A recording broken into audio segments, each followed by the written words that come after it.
Assalamualaikum warahmatullahi wabarakatuh. Perkenalkan, nama saya Anissa Almajunita, mahasiswi jurusan Ilmu Hubungan Internasional Universitas Andalas, angkatan tahun 2017. Pada kesempatan kali ini, saya akan menjelaskan proposal penelitian saya yang berjudul Keberhasilan Pariwisata Halal Jepang pada masa pemerintahan Shinzo Abe. Masuk kepada latar belakang, dalam mencapai kepentingan nasional, setiap negara melakukan diplomasi dalam hubungan internasional. Satu di antara upaya diplomasi yang dilakukan oleh negara-negara di dunia adalah dengan cara memanfaatkan sektor pariwisata. Sektor pariwisata dianggap efektif dalam membangun citra positif suatu negara kepada masyarakat internasional karena tidak ada paksaan pada pelaksanaannya. Satu di antara jenis pariwisata yang menarik minat wisatawan adalah pariwisata halal. Pada tahun 2011, total pengeluaran wisatawan muslim adalah sebesar 126,1 miliar US dollar, meningkat pada tahun 2016 sebesar 169 miliar US dollar dan diperkirakan akan mencapai 283 miliar US dollar pada tahun 2022. Adapun jumlah kedatangan wisatawan muslim secara global pada tahun 2010 sebesar 98 juta wisatawan, meningkat pada tahun 2017 sebesar 131 juta dan diperkirakan akan bertambah menjadi 158 juta pada tahun 2020. Melihat adanya potensi yang menguntungkan pada sektor pariwisata halal, negara-negara di dunia kemudian gencar mengembangkan industri pariwisata halal untuk menarik minat wisatawan muslim mancanegara. Salah satu di antaranya adalah Jepang. Keseriusan Jepang dalam menerapkan pariwisata halal mulai diberlakukan pada masa pemerintahan Perdana Menteri Shinzo Abe. Menurut Japan National Tourism Organization, turis muslim yang berkunjung ke Jepang mengalami peningkatan dari yang sebelumnya berjumlah 140.000 wisatawan pada tahun 2011 menjadi 230.000 wisatawan pada tahun 2012, dengan turis terbanyak berasal dari Indonesia dan Malaysia. Kemudian Jepang kembali mengalami lonjakan turis asing pada tahun 2013 dengan angka 10 juta orang, termasuk 300.000 diantaranya merupakan wisatawan muslim. Melihat pertumbuhan jumlah wisatawan muslim yang berkunjung ke Jepang, Perdana Menteri Shinzo Abe memasukkan sektor pariwisata ke dalam kebijakan barunya yang dikenal sebagai Abenomics. Di bawah rencana pembangunan tersebut, pemerintah memproyeksikan target wisatawan yang berkunjung ke Jepang pada tahun 2020 mencapai 20 juta wisatawan dan 2030 sebanyak 30 juta wisatawan.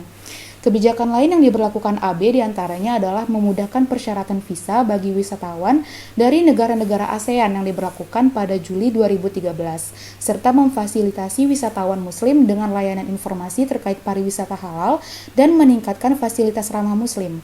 Tidak hanya itu, agar sesuai dengan syariat Islam, Jepang juga memperluas kerjasama dalam pariwisata halal dengan negara mayoritas muslim seperti Malaysia dan Indonesia. Meskipun begitu, wisatawan muslim masih menemukan kesulitan untuk mendapatkan makanan halal karena belum adanya lembaga resmi yang mengeluarkan sertifikat halal di Jepang, serta jumlah penduduk muslim di Jepang yang masih sedikit membuat Jepang sedikit kesulitan untuk beradaptasi dengan konsep halal. Terlepas dari kesulitan tersebut, Jepang mampu memenangkan World Halal Tourism Award 2016 sebagai World's Best Non-OIC Emerging Halal Destination, dan turis muslim yang berkunjung ke Jepang semakin meningkat mulai dari tahun 2013 sebesar 300.000 orang, tahun 2014 sebanyak 423.000 orang, tahun 2015 sebesar 527.000 orang, tahun 2016 sebanyak 683.000 orang, dan masih mengalami peningkatan di tahun-tahun berikutnya. Maka dari itu, peneliti tertarik untuk mengkaji apa saja faktor keberhasilan pariwisata halal Jepang pada masa Perdana Menteri Shinzo Abe dengan menetapkan pertanyaan penelitian yang hendak dijawab adalah apa saja faktor keberhasilan pariwisata halal Jepang pada masa pemerintahan Shinzo Abe. Adapun tujuan dari penelitian ini adalah mendeskripsikan faktor keberhasilan Jepang dalam menerapkan kebijakan pariwisata halal pada masa pemerintahan Shinzo Abe. Kemudian manfaat dari penelitian ini secara akademis adalah menambah wawasan dan informasi terkait faktor apa saja yang membuat Jepang berhasil menerapkan dan mengembangkan sektor pariwisata halal pada masa Perdana Menteri Shinzo Abe. Kemudian secara praksis, penelitian ini dapat dijadikan sebagai sumber referensi bagi ilmu hubungan internasional dalam membangun pemikiran dan pengembangan keilmuan dalam memandang faktor keberhasilan pariwisata halal, serta menjadi sumber referensi bagi penelitian selanjutnya terkait isu yang sama. Masuk kepada studi pustaka, yang pertama, penulis menggunakan artikel jurnal yang ditulis oleh Muhammad Batur dan Mohnazari Ismail berjudul Halal Tourism, Concepts, Practices, Challenges, and Future.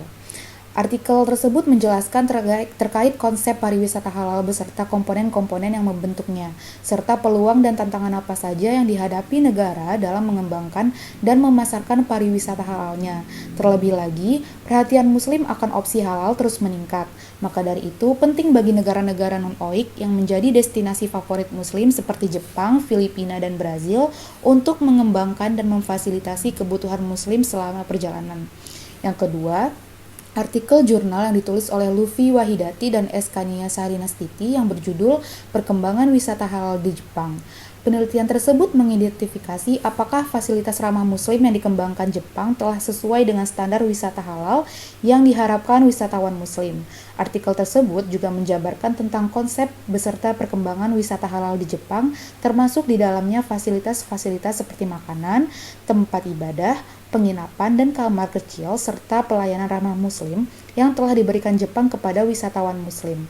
Sebagai negara minoritas Muslim, Jepang terus berupaya untuk memajukan pariwisata halalnya dengan pengetahuan yang minim akan Islam.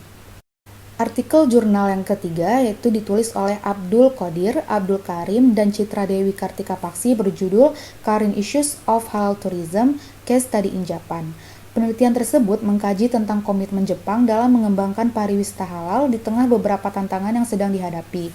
Pada artikel tersebut, peneliti melakukan observasi dan wawancara kepada wisatawan Muslim dan mahasiswa Muslim, serta penggiat pariwisata halal di Jepang seperti karyawan restoran, pemandu wisata, dan organisasi Islam terkait seperti Nippon Halal Association dan Japan Halal Association. Artikel jurnal keempat ditulis oleh Dina Haryani, Mirza Rahmanita, dan Rahmat Inkadijaya yang berjudul The Influence of Availability of Muslim-Friendly Facilities Towards Indonesian Muslim Tourists Have Visit Intention to Japan. Penelitian tersebut berusaha untuk mengkaji seberapa besar pengaruh ketersediaan fasilitas ramah Muslim terhadap wisatawan Muslim Indonesia untuk berkunjung kembali ke Jepang.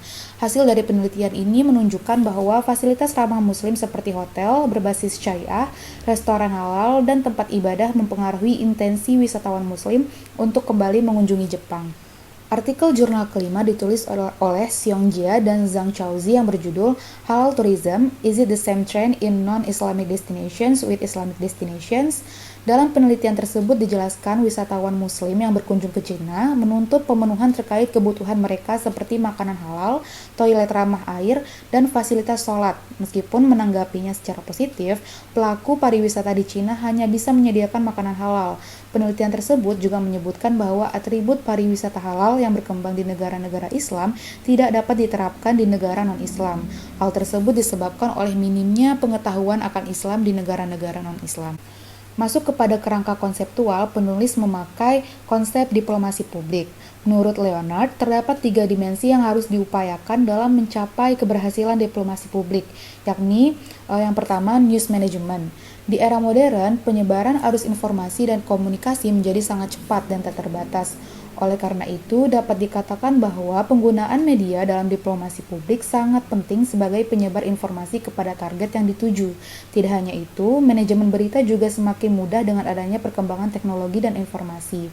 Dengan demikian, pemerintah sebagai satu di antara aktor yang menjalankan diplomasi publik berupaya untuk melakukan manajemen berita, baik melalui media offline seperti koran, majalah, dan tabloid maupun online seperti media sosial dan website. Konten dalam manajemen berita yang dilakukan oleh pemerintah juga harus sesuai dengan kepentingan nasional agar keberhasilan diplomasi publik dapat tercapai. Yang kedua adalah strategic communications. Strategic communications membutuhkan waktu yang cukup lama. Strategic communications bertujuan untuk membentuk persepsi suatu negara secara menyeluruh dengan memanfaatkan berbagai sektor seperti perdagangan, pariwisata, investasi, dan hubungan budaya. Persepsi yang akan dibentuk juga dipengaruhi oleh lingkungan negara, seperti aman atau tidaknya negara, fasilitas-fasilitas apa saja yang ada, serta budaya dan nilai-nilai yang terkandung dalam masyarakatnya. Dengan demikian, penting bagi aktor diplomasi publik, baik pemerintah, LSM maupun masyarakat untuk berkoordinasi dan bekerja sama dengan baik, serta totalitas dalam mempromosikan dan menyampaikan pesan yang ingin ditujukan kepada publik. Yang ketiga, relationship building. Dimensi ketiga dalam diplomasi publik yaitu relationship building membutuhkan jangka waktu tahunan dalam pelaksanaannya. Dimensi ketiga ini lebih menekankan kepada hubungan yang baik dengan individu melalui beasiswa, pertukaran, pelatihan, seminar, pameran, konferensi, membangun jaringan virtual, dan memberikan akses kepada individu untuk menjangkau media. Dalam pelaksanaannya, penting bagi setiap aktor yang terlibat dalam diplomasi publik untuk memastikan bahwa pengalaman yang dirasakan oleh individu merupakan pengalaman yang positif dan adanya perkembangan dalam pengalaman yang mereka rasakan. Kemudian pendekatan dan jenis penelitian. Pendekatan dalam penelitian ini bersifat kualitatif, di mana data-data yang diperoleh bersumber dari tulisan-tulisan ilmiah dan di literatur-literatur terkait fenomena yang akan dibahas. Sementara jenis penelitian yang digunakan adalah deskriptif. Kemudian batasan penelitian meliputi waktu penelitian yang dibatasi mulai tahun 2013 sampai tahun 2020. Unit dan level analisis. Unit analisis dalam penelitian ini adalah Jepang dengan fokus yang dikaji adalah keberhasilan pariwisata halal Jepang. Sementara upaya pemerintah akan menjadi unit eksplanasi atau variabel independen yang akan mempengaruhi unit analisis. Kemudian tingkat analisis dalam penelitian ini adalah negara. Selanjutnya, teknik pengumpulan data. Penulis menggunakan metode dokumen di mana data didapatkan melalui studi kepustakaan atau library research, dan data sekunder, di mana data-data diperoleh melalui literatur akademik seperti buku, jurnal, surat kabar, berita, laporan, dan situs web. Selanjutnya, teknik analisis data. Dilakukan dengan pengumpulan data, menentukan data yang dibutuhkan, menganalisis data, laporan awalnya berupa hipotesis, cross-check data atau analisis ulang, kemungkinan terdapat data-data yang bias, dan laporan akhir. Yang terakhir, sistematika penulisan. Pada bab 1 ada pendahuluan, bab 2 peningkatan turis muslim di Jepang, bab 3 akan membahas kebijakan pariwisata halal di Jepang pada masa pemerintahan Shinzo Abe, bab keempat akan membahas keberhasilan pariwisata halal Jepang, dan bab kelima penutup terdiri atas kesimpulan dan saran. Baiklah, mungkin sekian dari saya, kurang lebihnya mohon maaf. Wassalamualaikum warahmatullahi wabarakatuh.